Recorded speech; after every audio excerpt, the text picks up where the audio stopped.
as heavy rain continues to batter many areas. Floodwaters so high, cars were looking more like boats. Cut off this afternoon. But the big concern there has to be the Whangahu River, which police say is about to burst. New Zealand has thousands of rivers, and they're as varied as the landscapes they pass through. They can be an awe-inspiring sight in times of high flood, but they're also very hazardous and dangerous.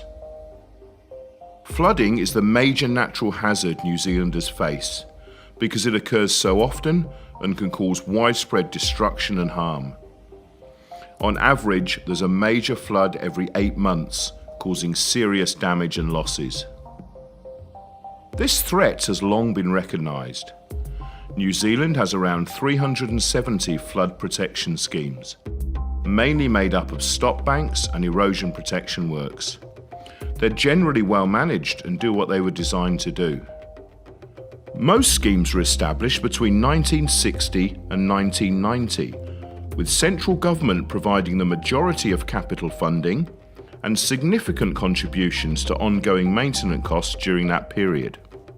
They protect more than 100 towns and cities, transport infrastructure, schools, hospitals, businesses, power and communications networks, and 1.5 million hectares of highly productive land. However, since the 1990s, regional councils have solely funded this important infrastructure by rating eligible landowners. Central government is exempt from these rates.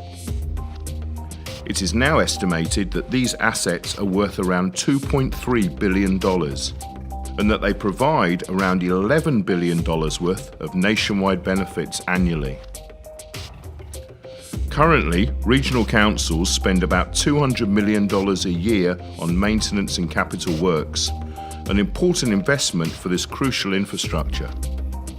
But new challenges are bearing down upon us, and the scale of these challenges means that there is a need for a quantum step change to the levels and types of protection that schemes provide.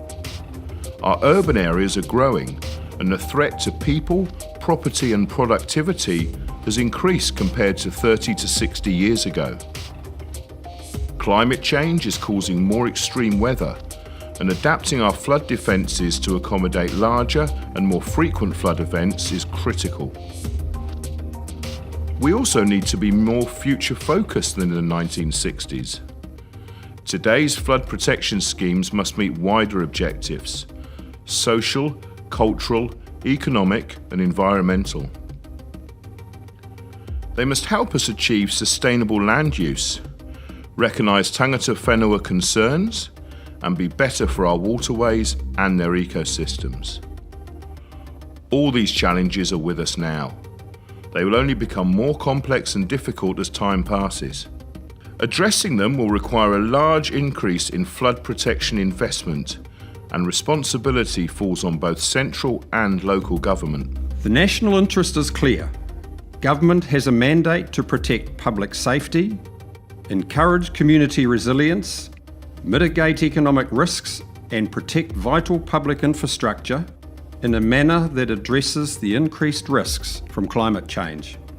Surely, it is wise for the government to invest in flood risk mitigation and prevention, to reduce the cost of recovery and rehabilitation following major floods. A good fence at the top of the cliff is far better than picking up the pieces after a major disaster.